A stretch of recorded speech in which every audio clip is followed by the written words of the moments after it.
Dear student, welcome to OSR coaching classes YouTube channel. अगर आपने अभी तक चैनल सब्सक्राइब नहीं किया तो प्लीज़ सब्सक्राइब करिए और प्रेस करिए बेल आइकन को। आज का video lecture twelfth class accountancy का रहेगा और थोड़ा सा एक बेसिक डिस्कशन कर लेते हैं। हमने अभी तक पढ़ा क्या है लास्ट वीडियो लेक्चर्स में, फिर आज की क्लास को कंटिन्यू करते हैं। हमने स्टार्ट किया था part analysis of financial statements और उसमें हमने चैप्टर स्टार्ट किया था comparative statements and common size statement. तो मैंने आपको लास्ट दो वीडियो लेक्चर में मैंने आपको कंपैरेटिव स्टेटमेंट को डिस्कस किया था कि है ना। Comparative statement last 3 video lectures में मैंने डिस्कस किया था कि कंपैरेटिव स्टेटमेंट बनता कैसे और वो हम बनाते हैं क्यों। उसमें हमारा statement of profit and loss, मतलब प्रॉफिट एंड लॉस को हम कंपेयर करते हैं 2 सालों के बीच में, और वो टॉपिक इम्पॉर्टेंट था काफ़ी बोर्ड के लिए। अब हम सेकंड तरीका पढ़ रहे हैं। अब बात पीएनएल की ही होगी, लेकिन एक नए मेथड से हम कंपेयर करेंगे। उस मेथड का नाम कंपेरेटिव नहीं, उस मेथड का नाम common size statement of PNL होगा। तो आपने जहाँ स्टेटमेंट और कंपेरेटिव के तरीके से पीएनएल को कंपेयर किया है, 2 साल के प्रॉफिट्स को आपने कंपेयर किया है, वैसे ही आप अब यहाँ पर आपको कॉमन साइज़ के तरीके से आपको अपने प्रॉफिट एंड लॉस स्टेटमेंट को कंपेयर करना है कॉमन साइज़ के तरीके से। ये एक नया तरीका है, इसको आप समझते हैं कि अगर ये टॉपिक कॉमन साइज़ आता है स्टेटमेंट ऑफ पीएनएल, मैं बैलेंस शीट को कंपेयर नहीं करा रहा हूँ। अभी मैंने इससे पहले वीडियो लेक्चर में भी कंपेयर कराया था पीएनएल को, लेकिन किससे कराया था मैंने आपको कंपेयर? कंपेरेटिव के तरीके से। अब मैं आपको कंपेयर कराऊंगा कॉमन साइज़ के तरीके से। बात पीएनएल की होगी, सेम पीएनएल वैसा ही बनेगा जैसा हम बनाते जा रहे हैं, बस थोड़ा कंपैरिजन का तरीका चेंज हो जाएगा। तो प्लीज़ आज का लेक्चर ध्यान से देखिएगा आप।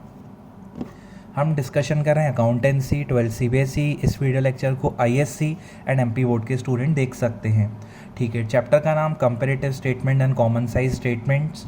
उसमें टॉपिक, अब हमारा जो टॉपिक चल रहा है उसका नाम रहेगा common size statement of profit and loss, मतलब कॉमन साइज नाम रहेगा। आपको डेटा दिया हुआ है और पूरा पीएनएल की बात है तो पूरा पीएनएल का डेटा दिया होगा, मतलब प्रॉफिट एंड लॉस का। आपको पता है उसमें क्या क्या दिया होता है, revenue from operation, expenses, income, tax, ये सब। Revenue from operation 15-16, employees benefit expense, other expense और टैक्स रेट आपको दिया हुआ है। आपकी क्वेश्चन की ऊपर क्या गिवन है, from the following statement of profit and loss of star limited. आपको स्टार लिमिटेड का प्रॉफिट एंड लॉस दिया हुआ है और करना क्या है, प्रिपेयर कॉमन साइज स्टेटमेंट। अभी हम पीएनएल को ही कंपेयर करेंगे, लेकिन कंपेरेटिव के तरीके से नहीं, कॉमन साइज के तरीके से। किससे? कॉमन साइज़ के तरीके से। तो कॉमन साइज़ से पीएनएल कैसे कंपेयर किया जाता है वो मैं आपको बताता हूँ, और इसमें क्या फ़ायदा है जो कंपेरेटिव में बेनिफिट नहीं है, वो इसमें क्या ऐसा है, इसमें भी कंपेयर करेंगे लेकिन एक कॉमन साइज़ के तरीके से। स्टार्ट करते हैं, देखिएगा ध्यान से। टॉपिक का नाम common size statement of profit and loss. ऊपर लिख देंगे क्या? Common size statement of profit and loss for the year ended 31 March 15 and 16 की बात हुई है। Same particulars, note number, previous year पहले देखो, प्रीवियस ईयर बाद में दिया होगा, पहले लिखना है, और करंट ईयर बाद में लिखना है, जैसे आपने उसमें पढ़ा हुआ है सेम। फिर इधर 2 कॉलम को मैं बाद में डिस्कस करूँगा, पहले यहाँ पर समझते हैं। जैसे आपने क्या लिखता था, रेवेन्यू, इनकम लिखते थे, प्रीवियस ईयर किया, करंट ईयर किया। फिर क्या लिखते रहे, प्रॉफिट एंड लॉस ही समझा रहा हूँ, कुछ नया नहीं है, तो थोड़ा स्पीडली चल रहा हूँ, तो ध्यान से सुनते जाना। Expense, employees benefit expense, previous year, current year. Other expenses, previous year, current year. Total expenses, total खर्चा 7 और 3 10, और 10 और 2 12, ये ऊपर गिवन है सब। फिर प्रॉफिट बिफोर टैक्स ऐसे निकालते थे, पूरी इनकम में से एक्सपेंस हटा दो, प्रॉफिट बिफोर टैक्स, पूरी इनकम में से एक्सपेंस हटा दो, profit before tax. 25 minus 12 13, 20 minus 10 10, ये क्या आ गया आपका? Profit before tax, profit tax से पहले। फिर क्या माइनस करते रहे, टैक्स। टैक्स कितना परसेंट है? 40% आपको अच्छे से पता है। टैक्स हमेशा किस पे कैलकुलेट होता है? प्रॉफिट बिफोर टैक्स पे। 10 लाख का 40% 4 लाख, 13 लाख का 40% 5 लाख 5,20,000। 10 लाख में से 4 लाख हटाया 6 लाख, 13 लाख में से 5,20,000 हटाया तो 7,80,000। कुछ भी नया नहीं है, जो हमने कंपेरेटिव में पढ़ा है सेम, 2 कॉलम सेम ही है। पहले इनकम, फिर एक्सपेंस, पीएनएल बनाया है। प्रीवियस ईयर पहले लिखना है, करंट ईयर बाद में लिखना है। देखो, प्रीवियस बाद में लिखा है, करंट पहले लिखा है। ठीक है, और अगर इसमें अगर आपको ईयर्स नहीं दिए हुए हैं, इस वाले मेथड में 2 कंपनी की बात भी हो सकती है। कंपेरेटिव में 2 साल ही दिए होंगे, इसमें 2 कंपनियों की बात होंगी, एक्स लिमिटेड, वाई लिमिटेड। तो आप किसी को भी पहले लिख सकते हो, एक्स लिमिटेड को पहले लिख दो, वाई लिमिटेड को बाद में लिख दो। लेकिन अगर करंट और प्रीवियस ईयर है तो ऐसा ध्यान रखना कि प्रीवियस पहले लिखना है, करंट बाद में लिखना है। जैसे 2 कंपनी हो गई, ओप्पो लिमिटेड, वीवो लिमिटेड। तो ओप्पो लिमिटेड, वीवो लिमिटेड में ऐसा नहीं कि वो प्रीवियस करंट, पहले ओप्पो है तो ओप्पो ही लिख दो, फिर वीवो है तो वीवो लिख दो, उससे कोई फ़र्क नहीं पड़ेगा। इस वाले टॉपिक में कॉमन साइज़ में, कंपेरेटिव में नहीं करोगे आप वो, और कंपेरेटिव में 2 ईयर्स ही आपको गिवन रहेंगे। तो इनकम, फिर खर्चे, income minus expense profit, income minus सारे एक्सपेंस प्रॉफिट, प्रॉफिट में से टैक्स हटाया यहाँ, और यहाँ पर भी प्रॉफिट में से टैक्स हटाया यहाँ। ये आपको अच्छे से आता था। अब मैं आपको वापस से स्टेटमेंट ऑफ पी&एल को कंपेयर करा रहा हूँ, लेकिन कंपेरेटिव के तरीके से नहीं, कॉमन साइज़ के तरीके से। तो देखो मेथड का नाम क्या है, कॉमन साइज़। मतलब आपको यहाँ पर कोई चीज़ कॉमन लेनी पड़ेगी और उससे आपको यहाँ पर कोई ना कोई डिस्कशन करने पड़ेंगे। पहली बात, यहाँ पर वो एब्सोल्यूट चेंज निकलता ना, करंट माइनस प्रीवियस, वो नहीं निकलेगा। यहाँ पर सारा कंपेरिजन परसेंटेज वाइज होगा। यहाँ पर सारा कंपैरिजन कैसे होगा, परसेंटेज वाइज होगा। और आपको आपकी सेल को, ये देखा है ना, रेवेन्यू फ्रॉम ऑपरेशन, इसको देखो, ये 15 है, ये 16 है। जैसे उस मेथड में कंपैरेटिव में करंट ईयर माइनस प्रीवियस से करते, ऐसा नहीं है। इस वाले मेथड में 15 ये लिखा है तो यहाँ 15, 31 मार्च 15 का परसेंटेज, और 16 यहाँ लिखा है तो 31 मार्च 16 का यहाँ परसेंटेज। मतलब आपस में दोनों सालों को कोई मतलब नहीं एक दूसरे से, कोई भी लेना देना नहीं आपस में सालों को। 15 के जो परसेंटेज आएंगे वो यहाँ, और 16 के जो परसेंटेज आएंगे वो यहाँ। और पूरा कंपैरिजन परसेंटेज वाइज होगा। पूरा कंपैरिजन कैसे होगा, परसेंटेज वाइज होगा, एब्सोल्यूट चेंज अमाउंट वाइज नहीं होगा। क्लियर है। देखिए अब आपको आपकी सेल को इस वाले मेथड में आपको कॉमन किसको मानना है, कॉमन साइज नाम है, आपको सेल को कॉमन मानना है। जो इस साल की सेल है उसको आप, ये 20 लाख है, इसको आप यहाँ 100% लिख दोगे। और आप बुक में फॉर्मेट देखेंगे वहाँ पर भी यहाँ पर आपको 100% पहले से ही गिवन रहेगा। और जो इस साल की सेल है ना, वो 16 के लिए उस 100%, मतलब हर एक चीज़ का परसेंटेज किससे निकलेगा, रेवेन्यू फ्रॉम ऑपरेशन से। मतलब किसी भी चीज़ का परसेंट निकालना है तो रेवेन्यू फ्रॉम ऑपरेशन नीचे लिखना है, क्योंकि वो 100% है, उसको आपको 100% कॉमन मान के चलना है, और उससे सारे परसेंटेज आपको निकालने हैं। ठीक है। देखिए यहाँ पर 20 लाख 100%, यहाँ 25 लाख या 100%। अब अगर मुझे सेल का ही, अगर मेरे को सेल का ही 100% पता करना है, क्योंकि सेल को आपने 100% माना है, तो सेल को आप ये 100% यहाँ लिख दिया आपने। अब है ना, जैसे ये एम्प्लॉयज़ आपस में दोनों सालों का कोई मतलब नहीं है, जैसे आपको एम्प्लॉयज़ बेनिफिट एक्सपेंस है, इसका परसेंटेज इस साल यहाँ लिखना है, और जब इसके निकालोगे तो यहाँ आएगा। आपस में दोनों को कोई मतलब नहीं। अगर आपको इस साल के परसेंटेज निकालने तो इस साल की सेल लेनी पड़ेगी, अगर आपको इस साल के परसेंटेज निकालने तो इस साल की सेल लेनी पड़ेगी। ठीक है। अब देखिए 7 लाख का निकालना है तो 7 लाख ऊपर, 7 लाख ऊपर लिखना है आपको, 7 लाख आपको लिखना है ऊपर। जैसे मैं लिख देता हूँ यहाँ 7 लाख ऊपर। ठीक है। और इस साल का परसेंट तो आपने 100% किसको माना है, सेल को, तो उस साल की सेल नीचे। और अगर परसेंट निकालना है तो मल्टीप्लाई बाय क्या होता है, 100। तो अगर आप इसको कैंसिल आउट करेंगे, अगर आप इसको कैंसिल करेंगे यहाँ पर, तो ये आ जाएगा 35%। ये मैंने 35%, ये 7 लाख का निकाला, ये 35% यहाँ लिखा। ठीक है। अब है ना, ये 3 लाख है। अब जैसे मान लेते हैं मुझे 10 लाख का निकालना है, तो ये 10 लाख ऊपर।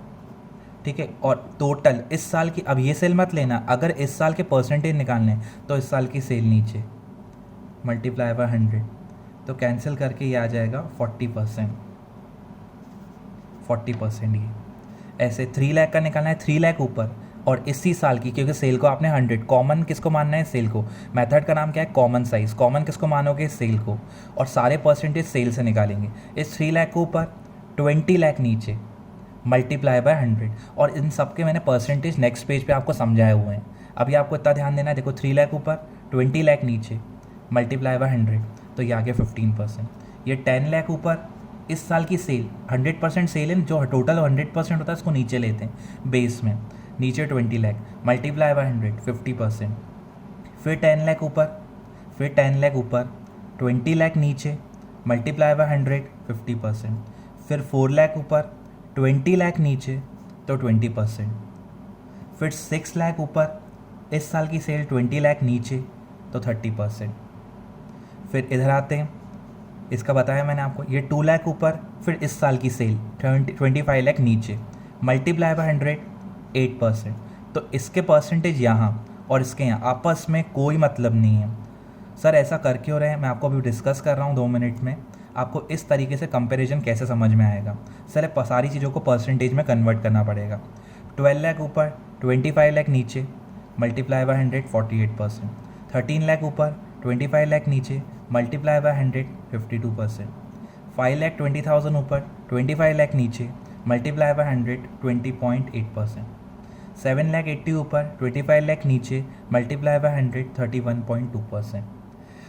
तो आपको जिस भी खर्चे का परसेंट निकालना है इनकम का, उसको ऊपर और उसी साल की सेल को नीचे, क्योंकि आपने उसको क्या माना हुआ है 100%। और इस मेथड का नाम कॉमन साइज है, तो उसमें आपको एक चीज़ कॉमन माननी ही पड़ेगी, और कॉमन माननी पड़ेगी आपको यहाँ पर सेल आपको बेस में कॉमन माननी पड़ेगी। अब देखिए इस साल के परसेंटेज वाइज इस साल के परसेंटेज वाइज कंपेयर हो गया। अब मैंने इस मेथड का फ़ायदा क्या है, इसमें परसेंटेज वाइज कंपेयर होता है। अभी मैं आपको समझाता हूँ। दूसरी बात, अगर जैसे मैं कंपेरेटिव की बात करूँ तो एक बहुत छोटी कंपनी है और एक बहुत बड़ी कंपनी है। छोटी कंपनी का मान लेते हैं सेल है 1 लाख और बड़ी कंपनी का सेल है 100 करोड़। तो उनमें कंपेरेटिव के मेथड से कंपेयर करना बहुत डिफ़िकल्ट होता है और पॉसिबल नहीं हो पाता। लेकिन अगर आप कॉमन साइज़ के तरीके से कंपेयर करते हैं ना, तो एक छोटी कंपनी एक बड़ी कंपनी को आप परसेंटेज वाइज में कंपेयर करते हैं ना, तो आप उनको ईजिली कर पाते हैं। क्यों? क्योंकि दोनों आपस में स्टार्टिंग में भले अमाउंट कुछ भी था, दोनों को 100% लेट किया। तो एक बड़ी कंपनी छोटी कंपनी से अपने आप को कंपेयर कर सकती है कॉमन साइज़ के तरीके से, लेकिन कंपेरेटिव के तरीके से बिल्कुल भी इतनी डिफ़िकल्टीज आती है, प्रॉब्लम होती है, और उसमें आपको कंपेयर करना पॉसिबल नहीं रहता। इसीलिए एक कंपनी को, एक छोटी कंपनी को बड़ी कंपनी से कंपेयर करना है, तो कंपेरेटिव का तरीका फॉलो नहीं करेगी, वो कॉमन साइज़ का करेगी। क्योंकि यहाँ पर परसेंटेज वाइज डिस्कशन होता है, तो अमाउंट वाइज इतना खास डिस्कशन नहीं होता, इसीलिए ये मेथड फॉलो किया जाता है। अब यहाँ देखिए मैं क्या बता रहा हूँ। अब ऐसा, पिछले साल आपकी एम्प्लॉयज़ बेनिफिट एक्सपेंस थी 35%, ठीक है। इस साल 40%, मतलब इस साल एम्प्लॉय बेनिफिट एक्सपेंस 40% बढ़ गया है, ठीक है, खर्चा बढ़ा है। यहाँ अदर एक्सपेंसेस पिछले साल 15% था, इस साल 8%। तो क्या समझ में आ रहा है, परसेंटेज से कंपेयर करना है कि हमारा खर्चे का परसेंटेज कम हुआ है। टोटल खर्चा पिछले साल 50% था और इस साल टोटल खर्चा 48% है, मतलब हमने खर्चे में परसेंटेज कम किया, बचाया पैसा। प्रॉफिट बिफोर टैक्स पिछले साल 50% प्रॉफिट बिफोर टैक्स था, इस साल 52%, जो कि अच्छी बात है, प्रॉफिट का परसेंट बढ़ा। पिछले साल टैक्स 20% भरा था, इस साल टैक्स 20.8% भरा है। और लास्ट फाइनल, पिछले साल 30% कमाया था, इस साल 31.2% सेल के कंपैरिजन में। तो यहाँ परसेंटेज वाइज कंपेयर होता है, और आपको हमेशा बेस किसको मानना है, स्टेटमेंट ऑफ पीएनएल के, common size statement of PNL के केस में सेल को, ये 100%, ये 100%, जिसका भी परसेंट निकालना है उसको ऊपर, सेल नीचे, मल्टीप्लाई बाय 100। कैसे निकाला है मैंने नेक्स्ट पेज पे एक्सप्लेन भी किया हुआ है आपको कि परसेंटेज कैसे निकले हैं। अगर आपको दिक्कत आई, अभी मैंने आपको थोड़ा बेसिक डिस्कशन किया कि पहले फॉर्मेट समझा दूँ आपको, तो कुछ भी नहीं, जैसा आप कंपेरेटिव में करते रहे वैसा बनाओगे। आगे के 2 कॉलम एब्सोल्यूट चेंज और परसेंटेज नहीं निकलेगा, दोनों में परसेंट, आपस में दोनों सालों का कोई मतलब नहीं। 15 अपने में परसेंटेज में चलेगा, 16 अपने में परसेंटेज में चलेगा, और सारे परसेंटेज उससे हम कैलकुलेट करेंगे। अब आगे मैं बताता हूँ कैसे किया मैंने ये। देखिए मैंने यहाँ पर आपको रेवेन्यू फ्रॉम ऑपरेशन को क्या मानना है, 100%, और अगर इसका भी परसेंट निकालना है तो ये बताया, रेवेन्यू फ्रॉम ऑपरेशन बेस में 20 लाख लेना है और साल की इसका ही परसेंट निकालना है, तो 20 लाख की रेवेन्यू फ्रॉम ऑपरेशन है, मल्टीप्लाई 100% आ गया। और इस साल का निकालना है, बेस में मैंने आपको क्या बताया, सेल लेना है। इस साल की सेल मतलब करंट ईयर की सेल कितनी थी, 25 लाख, और उसका ही परसेंट निकाला, तो 25 लाख ऊपर सेल का ही निकाल रहे हो ना, इंटू 100, तो ये आ गया 100%। ऐसे एम्प्लॉयज़ बेनिफिट एक्सपेंस 2015 में देख सकते हो आप पीछे जाके, 2015 में एम्प्लॉयज़ में 7 लाख था, और उस साल की सेल नीचे 20 लाख, इंटू 100, तो 35% मैंने आगे लिखा हुआ है, आप देख सकते हो। 16 की बात करूं तो 16 में एम्प्लॉयज़ बेनिफिट एक्सपेंस 10 लाख था, टोटल सेल 25 लाख थी, इंटू 100, तो 40% आ गया। कितना आ गया, 40%। वैसे ही अदर एक्सपेंस प्रीवियस ईयर में था 3 लाख, टोटल सेल नीचे, मल्टीप्लाई बाय 100 कॉमन लेना है, तो 15%। और यहाँ पर आते हैं, तो 2 लाख रुपए ऊपर करंट ईयर की अदर एक्सपेंस 2 लाख थी, टोटल सेल नीचे 25 लाख करंट ईयर की, मल्टीप्लाई बाय 100 तो 8% ऐसे निकाला था।